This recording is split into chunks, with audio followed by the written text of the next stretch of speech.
J'aimerais que tu sois joyeux aujourd'hui parce que nous célébrons. Et nous ne célébrons pas n'importe qui. Nous célébrons cette personne qui n'est pas le vent. Nous célébrons cette personne qui n'est pas une colombe. Nous célébrons une personne. Ah, je ne sais pas si tu comprends de qui je parle. Si tu savais de qui je parle, est-ce que tu peux acclamer pour la présence du Saint-Esprit dans ce lieu?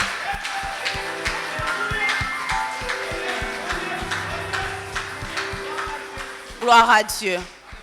Bien-aimés dans le Seigneur, j'aimerais tout d'abord, avant de commencer mon message, pouvoir remercier Dieu qui a fait en sorte que ces jours-là aient eu lieu. Il y a beaucoup qui ont fait des programmes. Ils se sont préparés.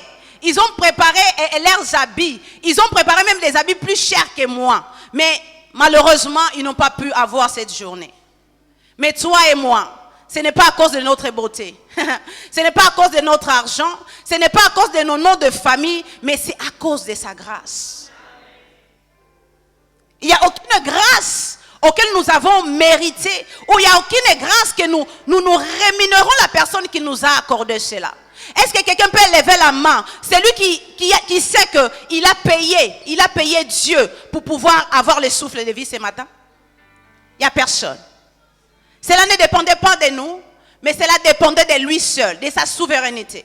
Alors, raison par laquelle je bénis le Seigneur, et je bénis aussi la personne de notre papa, Bishop Malou. Il est en Angola avec faire un grand travail en ce moment, là où il est, que Dieu le bénisse. Et merci aux serviteurs de Dieu qui sont dans ce lieu, papa, merci. Merci pour votre présence, à tous les prédicateurs, prédicatrices et tous les équipiers qui sont ici. Que Dieu vous bénisse abondamment. Et comme je l'ai dit aussi, merci à mon mari, papa Miguel, qui est là, présent, qui m'a accordé encore l'autorisation de venir me tenir parce que je suis une femme mariée, bien mariée et mère de 3 enfants. Amen. Alors que l'Éternel bénisse abondamment. Et merci surtout à toi. Parce que si je suis là, je ne vais pas parler qu'à mon mari ni aux hommes de Dieu. Amen. Mais je vais m'adresser à un peuple que le Seigneur a acquis par un prix glorieux. Le prix du sang de la croix, raison par laquelle tu te tiens là. Alors si tu n'étais pas là, ça n'allait pas prêcher aux chaises. Amen. Alors merci pour ta présence. Est-ce que tu peux acclamer pour ta présence dans ce lieu? Amen. Que la gloire revienne à Dieu. Voilà, rapidement, nous allons commencer. J'aimerais que mon lecteur puisse prendre sa Bible. Alors, Génération Android, Bible Android, dans les livres de Joël 2. Juste, est-ce que nous pouvons nous lever pour honorer la parole? Merci, que Dieu nous bénisse. Je lis la parole du Seigneur. Après cela, je répandrai mon esprit sur toute chair. Je ferai quoi? Je répandrai mon esprit sur toute chair. Vos fils et vos filles prophétiseront, vos vieillards auront des songes, et vos jeunes gens des visions. Même sur les serviteurs et sur les servantes de ces jours-là, je répandrai mon esprit. Parole du Seigneur. Amen. Nous pouvons nous asseoir dans la présence de Dieu en acclamant la parole, parce qu'elle est esprit et vie.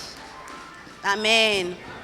Alors, par la grâce de Dieu, cet après-midi, nous avons toujours ces grands thèmes que nous partageons cette année. C'est les thèmes de l'année, s'il vous plaît. Vivre dans les hauteurs. Et par la grâce de Dieu, mon sous-thème cet après-midi, je l'ai intitulé « Après la chambre haute ». Est-ce que tu peux répéter avec moi « Après la chambre haute ». Parce qu'après la chambre haute, il y a des choses qui se passent. Ah, vivre dans les hauteurs, c'est bien. Avoir une autre dimension, c'est très bien. Mais après, que ferons-nous de cette dimension? Après la chambre haute, c'est notre sous-thème, par la grâce de Dieu. Et j'aimerais, avant de commencer, pouvoir définir ces termes que nous avons intitulés dans notre sous-thème. On nous parle de après la chambre haute. Après. Pour ceux qui ont étudié, pour ceux qui connaissent les dictionnaires, on nous définit comme après. C'est un préfixe qui exprime la postériorité dans le temps. Préfixe qui exprime la postériorité. Cela veut dire quoi? Cela veut dire qu'avant les événements qui se passent, il y a eu des événements qui se sont passés avant. Ces choses-là que nous allons parler, postérieurement, il y a eu des choses qui se sont passées pour que nous puissions arriver au ce temps-là. Et on nous parle du temps. Ah, j'aime trop nous parler du temps parce que nous n'avons plus le temps. Amen. Nous n'avons plus le temps. Nous courions derrière le temps parce que le temps approche. En tant qu'enfants de Dieu, nous savons que bientôt, au son de l'archange, la trompette sonnera. Donc nous n'avons plus le temps. Raison par laquelle, après avoir reçu ou être dans les hauteurs, nous devons faire quelque chose. Amen. Après la chambre haute. Après, je disais, c'est un préfixe postérieur au temps. Et on nous dit encore, elle suit d'un événement important. Et j'aimerais nous rappeler cet après-midi qu'aujourd'hui nous célébrons un événement important. Amen. Nous célébrons pour nous les chrétiens, pour nous enfants de Dieu, la venue de cet être qui est venu bouleverser nos vies. La venue de cette personne qui est venue changer les cours des événements. La personne du Saint-Esprit. La Pentecôte. Ce jour-là, nous allons en parler. Nous allons en parler au cours de notre message. Mais nous savons que c'est une des fêtes majeures pour nous les chrétiens. Nous avons la Pâque que nous avons déjà célébrée, mais nous avons aussi la Pentecôte. La Pentecôte a déjà commencé, non pour nous seulement, mais aussi dans l'Ancienne Alliance. Amen. Lorsque ils célébraient la récolte, bien aimé, ils fêtaient déjà la Pentecôte. Mais je disais, il y a eu cet événement qui s'est passé lorsque les choses ont été bouleversées pour nous dans notre alliance. C'est cette personne qui est venue tout changer. Avant, c'était la fête de la récolte. Mais lorsque cette personne est venue bouleverser cet événement, aujourd'hui nous parlons pas seulement d'une fête de récolte, mais nous parlons de la venue, de la puissance d'en haut qui est venue tout changer. Un événement après cela. Et lorsque nous parlons de l'après cela ou après, elle exprime toujours une relation de conséquences. Cela veut dire qu'il y a un événement qui s'est passé et conséquemment, il y a autre chose qui vient.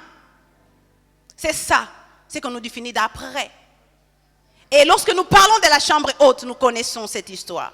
Nous connaissons que la chambre haute, c'était les lieux où se réunissaient les disciples. Mais avant cela, ce n'était pas seulement une chambre qui se réunissait les disciples pour prier, mais c'était toute cette chambre ou ces lieux que les hommes ou les femmes de Dieu se préparaient pour aller rencontrer Dieu. C'était lieu qui allait en intimité ou avoir une conversation intime. C'est ça qu'on appelle la chambre haute. Et bien aimés dans le Seigneur, dans le passage que nous venons de lire, cela nous exprime, comme je disais, cet événement glorieux que nous avons reçu de la part du Seigneur. Et Joël est en train de dire quoi?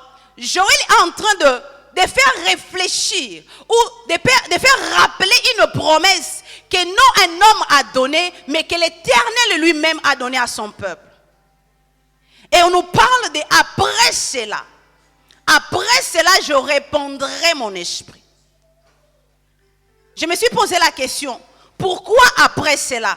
Quel est l'événement qui s'est passé pour que le Seigneur dise après cela? Oh, j'aimerais rappeler aux lecteurs de la Bible que lorsque nous lisons Joël, nous voyons qu'il y a un temps où le Seigneur, quelque part, avait abandonné son peuple. Comme s'il avait abandonné son peuple. Pourquoi? Le peuple s'était détourné.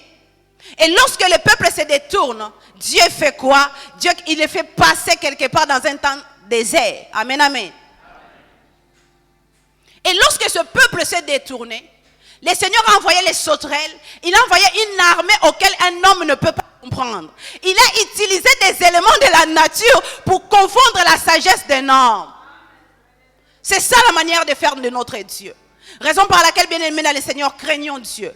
Parce qu'il est capable de prendre des néants. Raison par laquelle, quand je vois une journée d'adoration, quand je vois une journée où nous devons célébrer, nous, auquel il a donné le souffle, ça m'étonne que nous soyons dans un tel silence. Ça m'étonne que nous ayons de telles attitudes qui pouvaient attrister même le cœur de Dieu. Mais j'aimerais rappeler à quelqu'un, si toi tu ne loues pas, Dieu il est capable de prendre même les pierres pour pouvoir l'adorer. Mais j'aimerais que tu refuses que les pierres adorent Dieu. J'aimerais que toi, lui qui l'a créé à ton image, à son image, à sa ressemblance, que tu puisses faire ce travail. Après cela, le Seigneur a dit, je répondrai mon esprit. Je me suis dit, mais si on nous parle que Dieu est esprit, mais pourquoi après cela, il répond encore son esprit? Je suis partie dans la parole pour comprendre quoi? Lorsque l'Éternel avait créé l'homme à son image, à sa ressemblance, il y a eu des événements qui se sont passés. Amen. Il y a eu un événement qui s'est passé. Cet événement, c'est quoi? La femme avait donné son oreille pour entendre les serpents. Et cet événement-là, la manière que la femme a agi, cela a bouleversé les cours de toute une humanité. Et c'est cet événement-là auquel Dieu est descendu pour dire que désormais, le Seigneur s'est répandu. Pourquoi? Il s'est répandu, pardon. Pourquoi il avait créé l'homme? L'homme, pourquoi? Il a désobéi. Et lorsqu'il y a eu désobéissance, il y a eu des choses, des événements que le Seigneur a prononcés. Et l'Esprit de Dieu, la présence de Dieu qui était permanente avec l'homme, s'est retirée de l'homme. Amen, amen. Et désormais, l'Esprit de Dieu, dans l'ancienne alliance, il n'était plus permanent. Il faisait quoi? Il venait, il se reposait sur un homme, et lorsqu'il se reposait, il repartait, cet homme agissait. Mais l'Éternel, comme c'est un Dieu d'amour, l'Éternel, comme c'est un Dieu miséricordieux, il ne laisse pas sa créature comme d'habitude. Amen, amen. L'Éternel veut toujours que nous puissions être proches de lui. Et il a dit, lorsque vous vous êtes détournés, lorsque son peuple s'est détourné, il les a appelés à la repentance. Dans le verset 12 du chapitre 2, le Seigneur appelle son peuple à la repentance. Et lorsque ce peuple-là écoute la voix, ce peuple-là obéit au commandement que Dieu dit, repentez-vous, retournez aux choses, à l'intimité avec moi, et automatiquement, Dieu vient pour bénir. Il n'y a aucune bénédiction qui ne peut pas venir sans être accompagnée par une repentance sincère de la part de l'homme. Et ici, Dieu commence à dire au prophète Joël, dis à mon peuple, j'ai vu leur disposition de cœur. Ils se sont retournés. Ils allaient dans une mauvaise direction, mais comme ils se sont repentis, moi le Seigneur, je vais les bénir. Il a déclaré des bénédictions et il a commencé à les donner une promesse. C'est cette promesse-là qu'aujourd'hui nous célébrons. Quelle est la promesse? Il leur dit, il a dit, après tous ces événements, je répondrai de mon esprit. Il les répondra comment? La Bible nous dit sur toute chair. Cela veut dire, il n'a pas catégorisé une certaine personne. Oh, l'esprit viendra seulement pour les papas ou viendra seulement pour les mamans. Mais il a dit sur toute chair. Sur toute chair, toutes les générations confondues. Et cet esprit sera répandu. Cet esprit ne sera plus, il vient comme il venait sur Samson, il agit, après il part. Mais désormais, cet esprit sera répandu sur toute chair. Et il commence à nous dire quel genre de catégorie de personnes auxquelles l'esprit sera répandu. On nous parle, vos fils et vos filles feront quoi? Prophétiseront. Ça ne se limite pas seulement aux hommes, mais c'est là aussi, les femmes y sont incluses. Alors voilà pourquoi je refuse qu'on vienne me dire qu'une femme ne doit pas prêcher, parce que cette promesse est aussi pour moi, parce que je suis les filles d'Abraham. Vos fils et vos filles prophétiseront. Qu'est-ce que prophétiser? Prophétiser, c'est tout simplement parler de la part de Dieu. Tel que je suis là, je suis venu prophétiser pour quelqu'un qu'il y a un après cela à tout ce qui se passe dans ta vie. Il y aura un après cela, après ce dimanche, de la part de Dieu au nom de Jésus. Après cela, vos fils et vos filles prophétiseront. Ils parleront de la part de Dieu. Mais bien aimé, je me suis arrêtée. J'ai dit, si le Seigneur répand son esprit sur la chair, mais cette chair c'est une chair corrompue, n'est-ce pas? C'est cette chair qu'on appelait que cette chair c'est une chair de péché. Mais j'aimerais dire à quelqu'un, lorsque l'esprit vient sur quelqu'un, automatiquement il y a un changement. Lorsque l'esprit se répand sur quelqu'un, automatiquement il y a quelque chose qui se passe. L'esprit ne laisse pas la chair continuer à dominer sur la personne auquel lui il se repose. Oh my God. Lorsque l'esprit vient sur ta chair, automatiquement la chair n'a plus de puissance sur toi. Cette chair-là, c'est une chair contrôlée. Cette chair est une chair dominée, non pas par toi-même, par la convoitise de ton cœur, mais par l'Esprit de Dieu. C'est ça la chair auquel le Seigneur répondra de son esprit. Ce n'est pas n'importe quelle chair. Ce n'est pas la chair que tu fais ton péché comme Samson. Il est loin par Dieu, mais après, il va vers les prostituées. Bien-aimés dans le Seigneur, nous sommes dans la nouvelle alliance.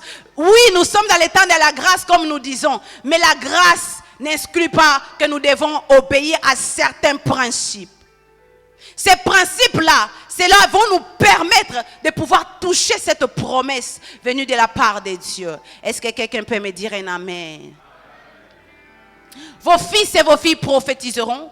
Vos vieillards auront des songes. Et je répandrai mon esprit sur mes servantes et mes serviteurs. Cela veut dire homme ou femme. Cela n'est pas seulement exclu pour les pasteurs, pour les apôtres, ou pour les docteurs, pour les évangélistes.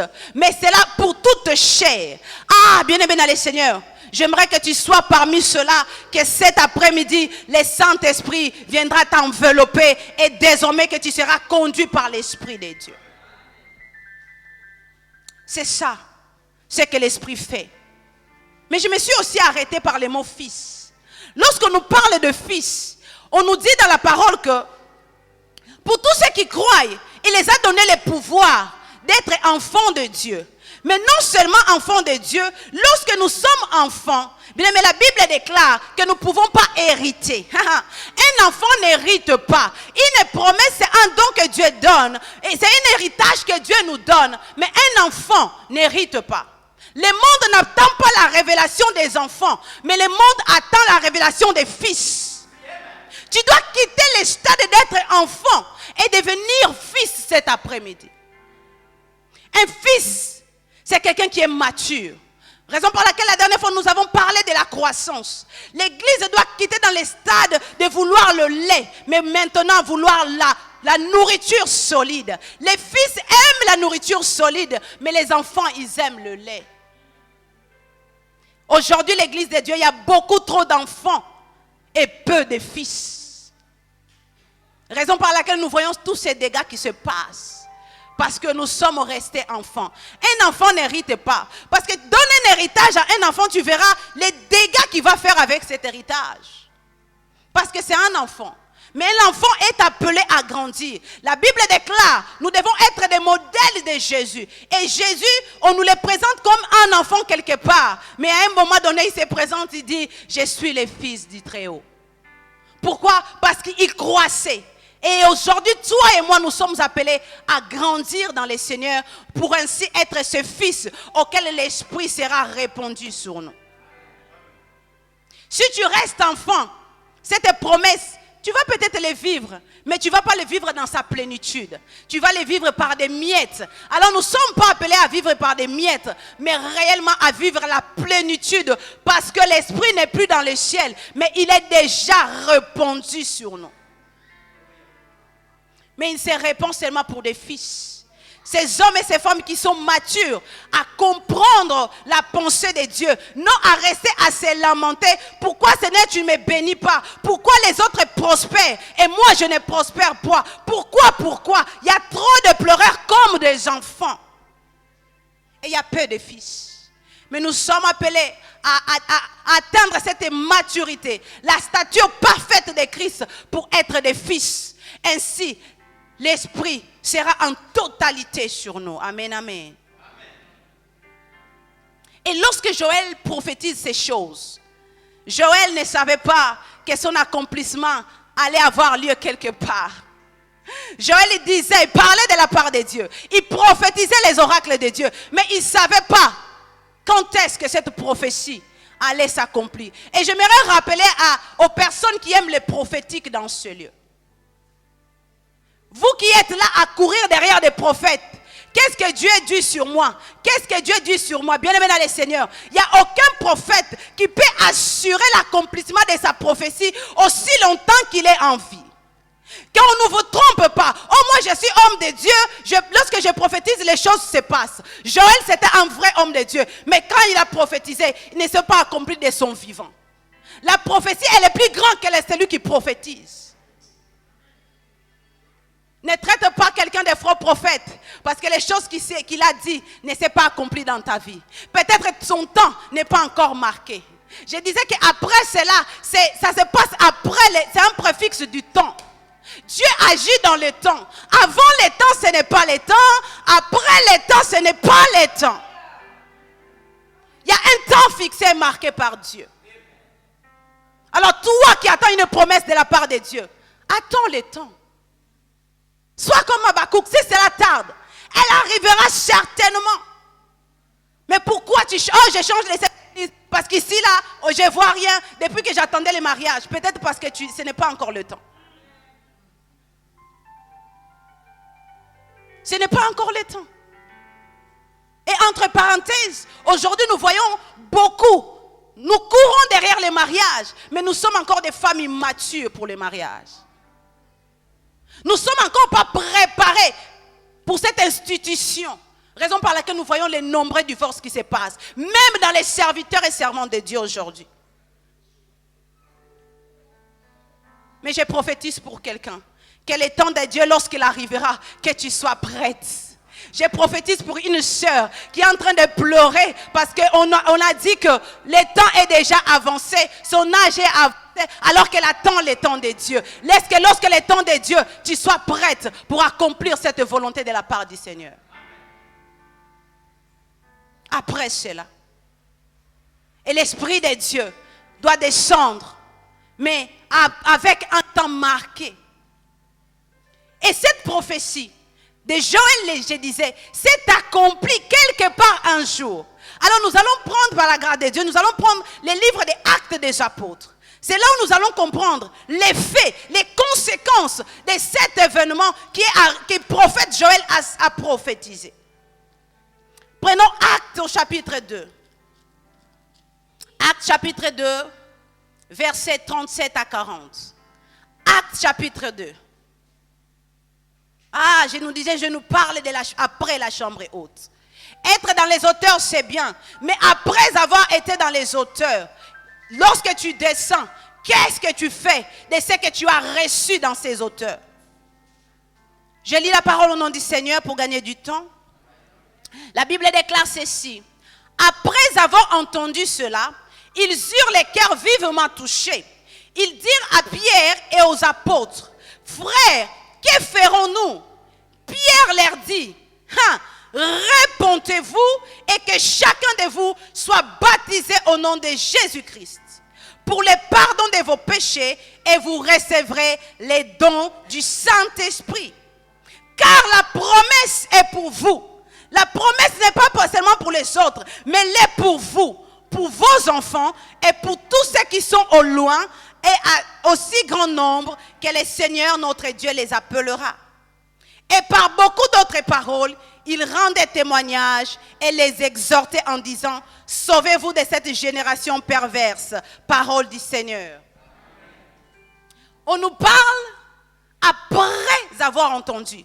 Voyez, nous retrouvons notre mot du sous-thème après la chambre haute.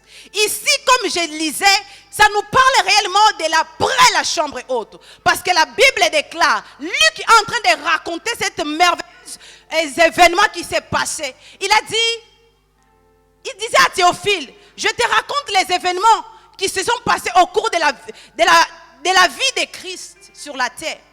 Il a dit, quelque part, après sa mort, on nous dit que Jésus est resté avec eux 40 jours. Amen, amen. Après 40 jours, la Bible nous parle que le Seigneur s'est retourné de là où il est venu.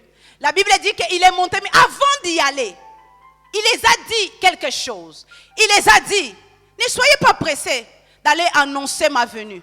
Ne soyez pas pressés d'aller évangéliser. Ne soyez pas pressés d'aller guérir les malades. Ne soyez pas pressés de faire ceci ou cela. Il les a dit, attendez. attendez. Parce que dans peu de temps, dans quelques jours là, vous recevrez une puissance. Le Saint-Esprit survenant sur vous. Et là, vous serez mes témoins. On ne peut pas être un témoin après, précipitamment. On est témoin lorsqu'on est patient. On est témoin lorsqu'on attend le temps avant d'y aller. Amen, amen. Parce que lorsque nous attendons, le Seigneur, il prend le temps de nous préparer. Il prend le temps de nous équiper. Lorsque nous allons partir, le monde sera dans l'étonnement que la personne que j'ai connue, ce n'est pas la même personne qui est en train de parler. Parce que le Seigneur prépare toujours avant d'envoyer. Amen, amen. Le Seigneur prend toujours le temps de préparer ce qu'il envoie. Pour aller parler de la part du Seigneur, tu dois être préparé par ce Dieu-là avant d'aller parler. Tu ne peux pas aller prophétiser ou parler de la part du Seigneur sans pour autant être équipé par la personne qui t'envoie. Il n'y a aucun ministre qui peut se prétendre d'aller parler au nom du gouvernement sans que le gouvernement l'ait envoyé. Donc Luc est en train de raconter ces événements. Jésus les a dit d'attendre patiemment la venue. Et la Bible dit, ces disciples-là, ils avaient l'habitude de monter dans la chambre haute. Ils se réunissaient comme ordinairement. Cela veut dire, c'était leur vie. Alors ça m'étonne que nous, enfants de Dieu aujourd'hui, nous allons chercher Dieu seulement lorsque nous avons des problèmes. Lorsque nous avons un problème, c'est là où nous allons jeûner pendant 40 jours et 40 nuits. Alors que pendant tout le mois, tu mangeais. Lorsque les problèmes arrivent, c'est là où tu cours pour aller jeûner. Bien-aimés dans le Seigneur, on nous dit que les disciples, c'était d'ordinaire qu'ils étaient dans la chambre haute. Cela veut dire dans les dimensions élevées, ils étaient habitués à ça. Mais il les manquait quelque chose. Raison par laquelle le Seigneur les a dit, attendez. Vous n'êtes pas encore équipés. Attendez. Vous allez recevoir. Et lorsqu'ils ont entendu, bien aimés, ils se sont mis d'un commun accord. Ils se sont assemblés et en attendant. Et dans le verset 2, dans le chapitre 2, la Bible nous parle d'un tout à coup. Tout à coup, il vint du ciel un bruit. Tout à coup, il y a quelque chose qui s'est passé. C'était pendant la période de la Pentecôte. C'était ordinaire. À cette époque-là, la Pentecôte, c'était ordinaire. Des gens venaient par-ci, par-là pour célébrer les récoltes. Mais tout à coup, cet événement a eu une tournure différente. Pourquoi? Parce que le Saint-Esprit est descendu sur ces personnes qui étaient réunies. Laisse qu'un tout à coup se passe dans ta vie cet après-midi. Parce que tu n'es pas dans ta maison, mais tu es venu pour célébrer Dieu. Puis tu es venu dans la présence de Dieu.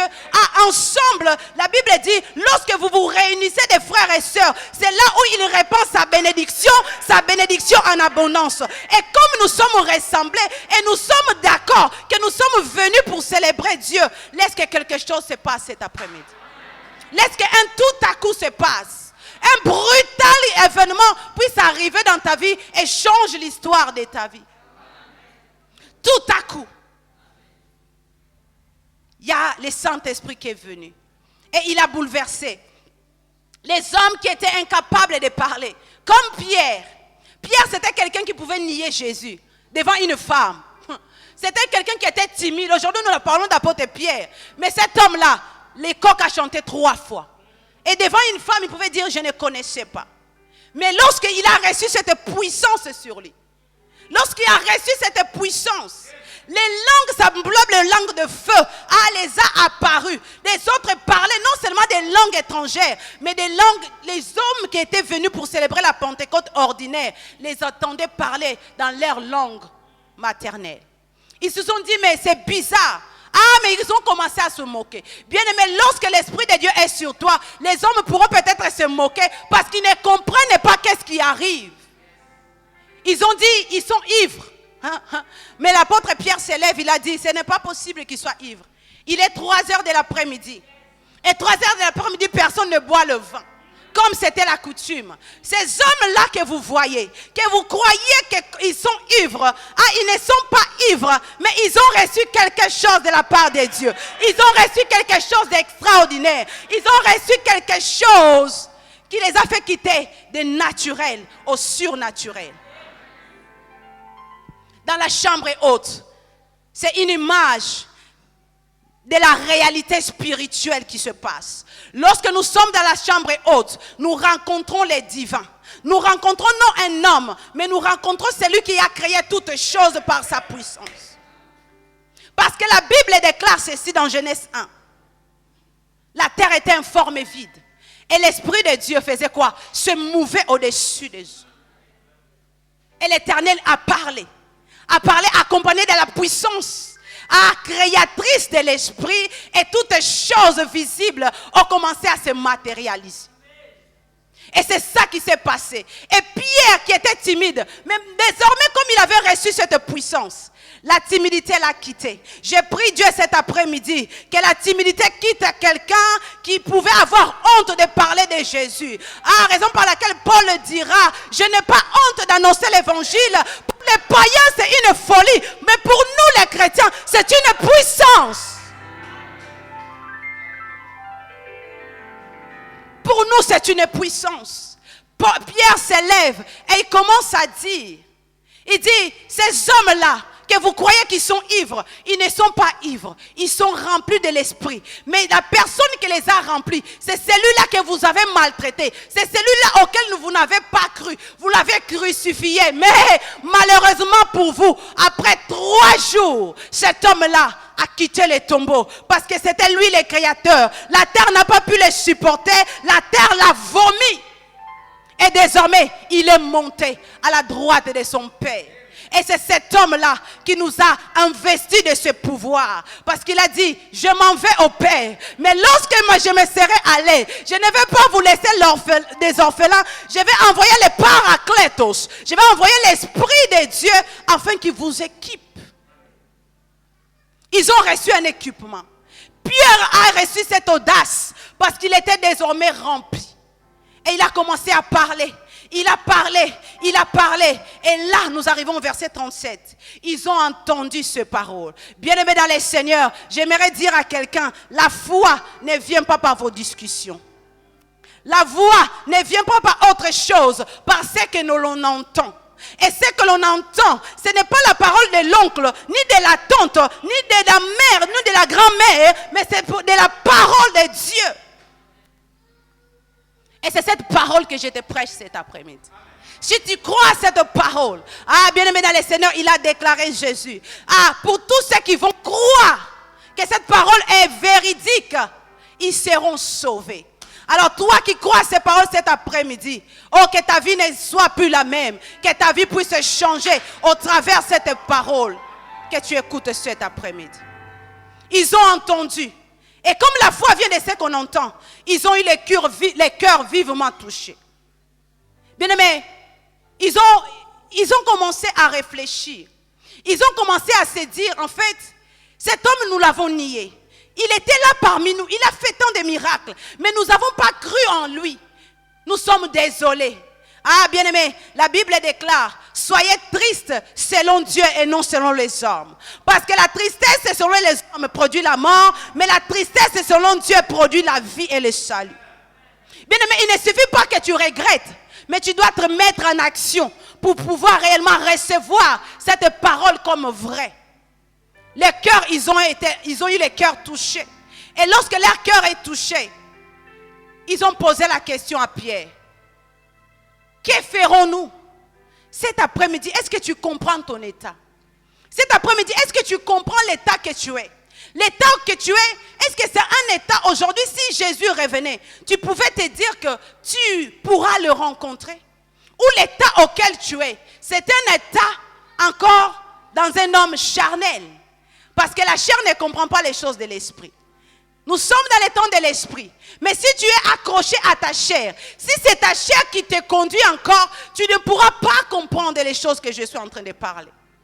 Mais si tu te laisses conduire par l'esprit, tu comprendras que les désirs de l'esprit sont contraires à ceux de la chair. Et tu vas changer ton langage. Pierre les a dit, c'est une seule chose. Répentez-vous. Il a dit répentez-vous. Il les a appelés à la repentance. Bien aimé dans le Seigneur, je disais, avant qu'une bénédiction arrive, avant l'accomplissement d'une promesse, ce qui vient avant cela, il y a la repentance qui se passe. Qu'est-ce que c'est la repentance, vous me direz? La repentance, ce n'est pas seulement abandonner les péchés. Ce n'est pas seulement cela. Lorsqu'on nous définit la repentance, on nous parle des changements de mentalité. C'est que nous définit dans le grec métanoïa. Changement de mentalité. Tu dois changer ta mentalité. Ce que tu pensais avant, les pensées que tu avais avant. Tu te dis que tu es chrétien, mais tu vis comme les païens. Tu te dis que tu es chrétien, mais il n'y a pas de changement. On ne voit pas cette différence. Tu dois changer ta mentalité. Ta mentalité doit te renouveler. Mais pour que ce renouvellement se passe, tu dois laisser que l'Esprit puisse opérer. Tu dois être sensible au Saint-Esprit pour qu'il puisse faire son travail. Il les a dit, répentez-vous. Changez votre comportement.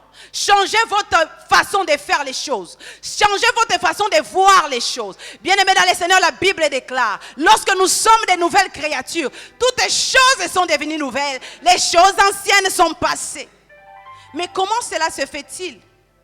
Toi qui te dis, nouvelle créature, mais cette vie de critique est encore avec toi. Toi qui te dis enfant de Dieu, mais cette vie de mensonges, tu mens comme pas possible. Est-ce que réellement, tu as changé de côté? Est-ce que tu as changé de vie? Est-ce que tu as changé de mentalité? Lorsque tu étais païen ou païenne, tu t'habillais d'une certaine manière, mais désormais, enfant de Dieu, on retrouve le même habillement. On se pose la question. Non pas qu'on te juge, mais seulement on se pose la question. Est-ce que ta mentalité a été renouvelée? Ta vie a réellement trouvé un changement? Mais j'ai pris Dieu d'amour, qui voit toutes choses, qui puisse faire quelque chose dans ta vie. Que désormais on ne te reconnaisse plus. Cette personne qui parlait mal, cette personne qui pouvait insulter de matin, midi, soir, qui est une bouche renouvelée et transformée par l'Esprit de Dieu. Mais c'est seulement pour ces personnes qui ont laissé que l'Esprit fasse ce qu'il a à faire. Dans la chambre haute, à la différence des personnes qui sont venues dans la Pentecôte ordinaire, ces personnes-là attendaient la venue. Cela veut dire qu'ils entendaient, ils étaient prêts, ils se disposaient. Mais lorsque tu viens dans la présence de Dieu, est-ce que tu te disposes à vivre quelque chose de différent? Ou tu viens comme d'ordinaire? Parce que les hommes là, ils fêtaient la Pentecôte comme ordinaire. Après 50 jours de la moisson, ils célébraient. Ils étaient ordinairement venus. Mais il y a eu quelque chose, un tout à coup qui s'est passé. Lorsque tu viens à l'église, quelle est ton attitude? Est-ce que tu t'attends que Dieu te visite? Est-ce qu'il y a encore des hommes et des femmes qui viennent, qui disent que non, ça fait 10 ans que je suis dans la vie chrétienne, je n'ai pas encore reçu le baptême de l'Esprit, mais dimanche là, je ne dois pas retourner tel que je suis venu. Il y a un tout à coup que je dois se passer dans ma vie. Est-ce qu'il y a encore ces hommes et ces femmes qui désirent vivre autre chose? Qui ne désirent pas vivre. Dimanche 1er, c'était ordinaire. Dimanche 8, ordinaire. Dimanche d'après, ordinaire. Bien aimé, la vie chrétienne, ce n'est pas une vie d'ordinaire. J'ai dit à Dieu, je refuse de vivre une vie chrétienne ordinaire. Parce que Dieu, c'est un Dieu du surnaturel. Nous devons expérimenter Dieu tous les jours. Mais pourquoi nous sommes venus malades? Nous retournons malades. Parce que nous ne sommes pas sensibles à ce que l'Esprit veut faire. Mais j'ai prié Dieu cet après-midi qu'il y a quelque chose qui se passe dans cette Pentecôte. Que ce qui était ordinaire pour toi devienne surnaturel au nom de Jésus. Mais pour cela, tu as un travail à faire. Tu as un effort à fournir. Il ne suffit pas de les dire, mais il suffit de les pratiquer. La parole de Dieu, ce n'est pas pour ceux qui écoutent et ils ne font rien, mais la parole c'est pour ceux qui pratiquent. Tu écoutes et tu pratiques. C'est ce que les hommes là, ils ont fait. Lorsqu'ils ont entendu, Pierre leur dit, répondez-vous. Qu'est-ce qu'il les a dit? Il a dit, soyez baptisés au nom du Seigneur. J'aimerais dire à quelqu'un, les baptêmes auxquels nous croyons, c'est seulement les baptêmes au nom de Jésus. Non les baptêmes au nom d'un homme, non les baptêmes au nom des pratiques de quelqu'un, mais au nom de Jésus parce que tout pouvoir lui a été donné. Dans les cieux et sur la terre, sous la terre, tout pouvoir a été donné à Jésus. C'est seulement au nom de Jésus que nous sommes sauvés. C'est seulement au nom de Jésus que nous recevons les pardons de nos péchés. Le nom de Jésus, c'est le nom qui sauve. Le nom de Jésus est le nom au-dessus de toutes choses. Bien-aimés, ils ont reçu. Et Pierre leur dit, et vous recevrez les dons du Saint-Esprit. Qu'est-ce qu'un don? Un don, c'est quelque chose que nous n'avons pas payé. C'est gratuitement. Bien-aimés, le Saint-Esprit, depuis qu'il est venu, il n'est plus retourné, il est donné gratuit. Alors ça m'étonne que, enfant de Dieu, tu vives une vie chrétienne ordinaire. Alors que tu as reçu quelque chose de gratuit, que tu peux non utiliser à ta guise parce que le Saint-Esprit, c'est Dieu. On ne se sert pas de lui, mais on laisse que lui se sert de nous comme il veut. Parce que la Bible déclare, c'est poussé par l'Esprit que les hommes ont parlé de la part de Dieu. C'est ces dons-là, c'est cette promesse-là que nous avons, toi et moi, reçue. Mais si nous vivons une vie chrétienne ordinaire, c'est parce que nous ne sommes pas sensibles. Nous ne nous laissons pas conduire ce que selon l'Esprit veut. Nous laissons la chair, nos sentiments, nos émotions nous conduire. Mais désormais, toi qui entends ces paroles, j'aimerais que tu puisses désirer que la présence du Saint-Esprit dans ta vie puisse être manifeste chaque jour. Bien aimé, lorsque la parole est libérée, l'Esprit la manifeste. Lorsque la parole est libérée, bien aimé, raison par laquelle, enfants de Dieu, nous devons aimer la parole.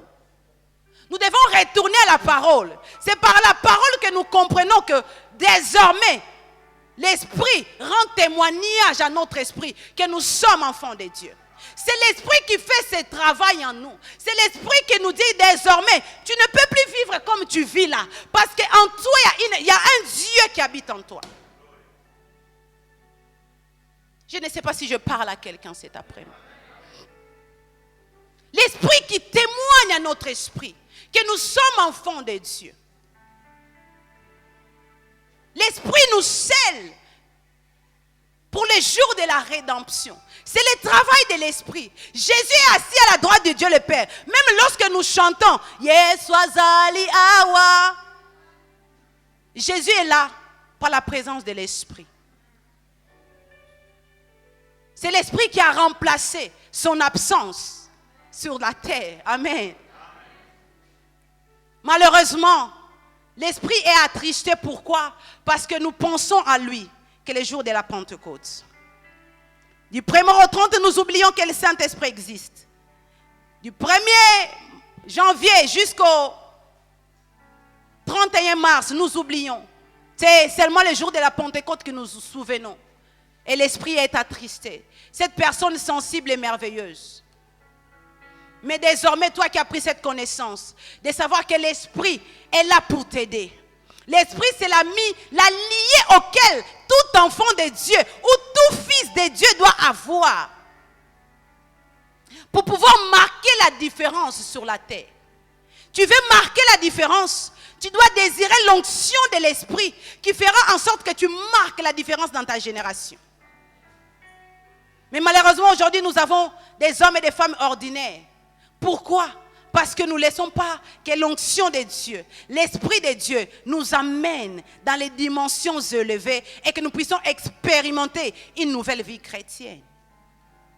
Et lorsque vous recevrez les dons, parce que la promesse est pour vous et pour vos enfants. Bien aimés, tel que nous sommes là, même nos enfants, ils peuvent être sensibles à l'Esprit de Dieu. Parce que la promesse est aussi pour eux. Vos fils et vos filles prophétiseront. C'est ça que Pierre est en train de dire. Il a dit, ces hommes-là ne sont pas ivres, mais c'est ce que prophète, parce que ces personnes-là croyaient à la lettre. Et ils croyaient aux prophètes. Et ils savaient de quelle référence Pierre parlait. Il rappelait Joël que vos fils et vos filles prophétiseront. C'est une promesse. Mais pour bénéficier de cette promesse, tu dois te disposer. Même nos enfants, parce que la Bible déclare, en réalité dans l'homme c'est l'esprit. C'est le souffle du Tout-Puissant qui nous donne l'intelligence. Ah, pour que tes enfants aient l'intelligence, tu peux avoir recours à la personne du Saint-Esprit pour communiquer cette sagesse et l'intelligence. Raison par laquelle Jésus revêtu, il pouvait même étonner des vieux à 12 ans, assis dans les temples. Il parlait avec des vieux. Il parlait de la parole. Pourquoi? L'Esprit était sur lui. L'Esprit peut faire en sorte que un enfant de 5 ans s'élève ici, parle de la part de Dieu, que les miracles s'opèrent, que des choses extraordinaires s'opèrent. Pourquoi? Parce qu'en réalité dans l'homme, ce n'est pas la chair. C'est que la chair là que vous voyez, ce n'est pas moi. Mais en réalité en moi, c'est un esprit. Alors arrête de te limiter quelque part. Parce que je suis une femme, parce que je suis un homme, que je ne peux pas faire ceci. Je n'ai pas beaucoup étudié, je n'ai pas beaucoup travaillé. Mon CV n'est pas conséquent. Si tu te laisses conduire par l'Esprit, il a la capacité, il a l'onction nécessaire de déposer sur ta vie et que tu fasses des choses extraordinaires. Pierre, c'était un pécheur, je nous rappelle. Pierre n'avait pas beaucoup étudié. Mais revêtu de la puissance, il pouvait s'élever. Bien, mais lorsque nous lisons ces chapitres, nous voyons que 3000 hommes se sont convertis ces seuls jours. Avec quel homme? Un homme qui pouvait nier Jésus devant une femme. Mais revêtu de la puissance, il a quitté du naturel au surnaturel. Et cela est possible parce que l'esprit n'est pas encore remonté. Jésus, tant qu'il n'est pas venu, l'esprit est encore disposé. Mais il est disposé pour ceux qui se disposent à pouvoir les recevoir. Si tu crois dans ton cœur que cette promesse est pour toi, désire de vivre ces choses.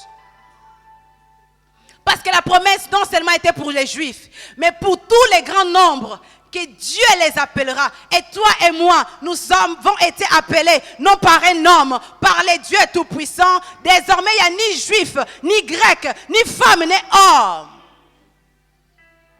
L'esprit est pour toute une génération, pour hommes et femmes. Et lorsque l'esprit vient dans la vie de quelqu'un, il ne vient pas les mains vides. Il ne vient pas les mains vides. Mais bien aimé dans le Seigneur, j'aimerais équilibrer les choses. L'esprit ne vient pas avec que des dons. L'esprit, lorsqu'il vient, il ne veut pas que pour nous faire prophétiser. Oh, je vois, tu habites, je vois. Non. L'esprit, lorsqu'il vient, il vient équilibrer. Il vient avec les fruits, il vient aussi avec les dons. Ne sois pas un homme lorsque tu désires l'esprit, tu désires seulement les dons. Je vais prophétiser, je vais parler des langues, c'est bien. Mais si tu n'as pas le caractère, tu vas être comme Samson. L'esprit sur toi, après l'esprit, coucher avec une femme prostituée.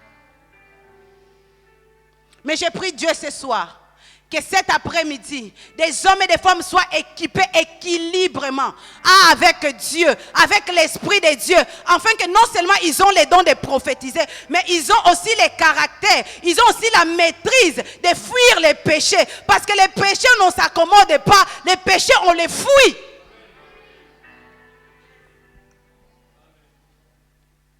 Pourquoi tu veux blaguer avec les choses?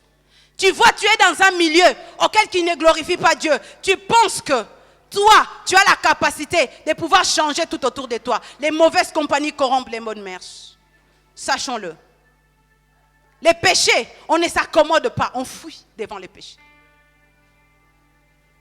Mais pour arriver à vaincre cela, dans la chair, c'est impossible. C'est seulement revêtu de l'Esprit de Dieu que nous pourrons arriver à pouvoir vaincre la chair. Parce que l'Esprit de Dieu, il nous aide dans nos faiblesses. Raison par laquelle le Seigneur, avant d'envoyer, il est venu sur terre. Il a revêtu la chair. Désormais, lorsqu'il est assis, bien aimé, il comprend que la chair est faible, mais que l'Esprit est disposé.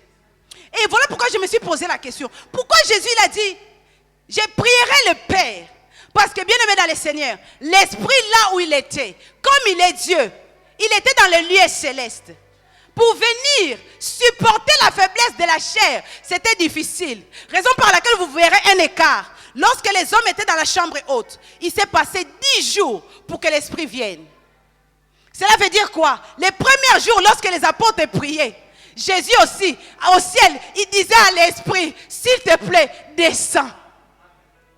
Le deuxième jour, les apôtres priaient Et Jésus aussi disait, s'il te plaît, descends. Le Saint-Esprit, si j'ose imaginer, il s'est posé la question, sur les hommes là, qui pêchent tous les jours, je suis dans la gloire, c'est pas possible.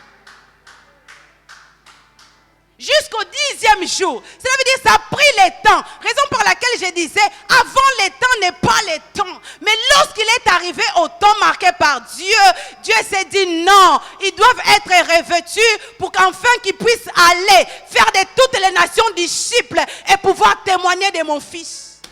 L'Esprit, lorsqu'il vient, il ne parle pas de lui-même, mais il vient pour glorifier Jésus. Il vient pour glorifier Jésus. Cette promesse merveilleuse, il vient pour rendre témoignage. Bien-aimés dans le Seigneur, et apôtre Pierre finit par dire, sauvez-vous de cette génération perverse. Quelle est cette génération? C'est cette génération auquel nous vivons. C'est cette génération auquel nous vivons. La Bible déclare, Joël nous a dit seulement, il nous a dit seulement après cela. Mais lorsqu'apôtre Pierre est venu parler de Joël, il a dit, dans les derniers jours, il nous a confirmé quel est après cela. Dans les derniers jours. Et qu'est-ce qui caractérise les derniers jours? Les derniers jours caractérisent les temps auxquels nous vivons. Les temps des faux prophètes. Les temps des choses abominables qui se passent. Mais pour que ces choses nous pouvons échapper, nous avons besoin de la présence et la plénitude de l'Esprit de Dieu. Parce que sans cela, bien aimé, les temps que nous vivons, ce sont des temps durs. Les temps qui se caractérisent par un manque d'amour. C'est un temps qui se caractérise par la rébellion des fils envers les parents. C'est ça les temps auxquels nous vivons. Mais gloire soit rendue à Dieu. Dans son amour, il n'a pas voulu nous laisser vides. Il nous a donné sa puissance afin que nous puissions surmonter ces temps-là et que nous puissions comparaître debout devant son trône lorsque son Fils reviendra. Et bien aimé dans le Seigneur, je vais finir par terminer par dire par là, après la chambre haute, les vies doivent être changées. Après qu'on ait reçu des autres dimensions, après nos auteurs, nous devons être des hommes et des femmes qui sont capables d'influencer tout autour de nous.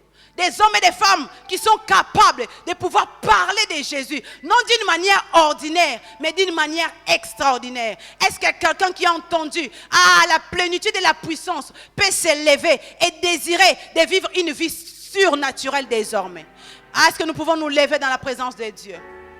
Bien-aimé dans le Seigneur, si tu veux vivre un dimanche ordinaire, ce n'est pas le problème de Dieu.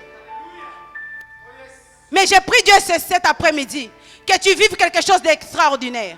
Mais cela ne dépend pas de Dieu, mais cela dépend de toi. Si tu as entendu, la Bible déclare, si tu entends sa voix, n'endurcis pas ton cœur. Le temps est encore donné. Ce n'est pas encore le temps du jugement, c'est le temps de la repentance. Là où tu es, est-ce que tu pourrais prier à Dieu, dire à Dieu, Seigneur, merci pour cette parole. Et je désire que l'Esprit désormais puisse me conduire. Est-ce que les adorateurs peuvent monter, s'il vous plaît? Élève ta voix, élève ta voix. Élève ta voix, élève ta voix. Commence à prier à Dieu. Commence à dire à Dieu, tu reconnais que tu vivais comme la chair, tu vivais comme tu voulais, mais désormais tu veux être fils, que désormais tu veux être fils. Bien-aimé, lève ta voix, prie s'il te plaît. Prie s'il te plaît. Sa présence est là. Sa présence est là. Sa présence est là. Dieu veut changer ta vie. Dieu veut changer ta vie. Dieu veut changer ta vie. Dieu veut changer ta vie. Mais cela dépend de toi. Cela dépend de toi. Désire Saint-Esprit. Désire le Saint-Esprit. Désire la présence du Esprit. L'Esprit est répandu. L'Esprit est répandu.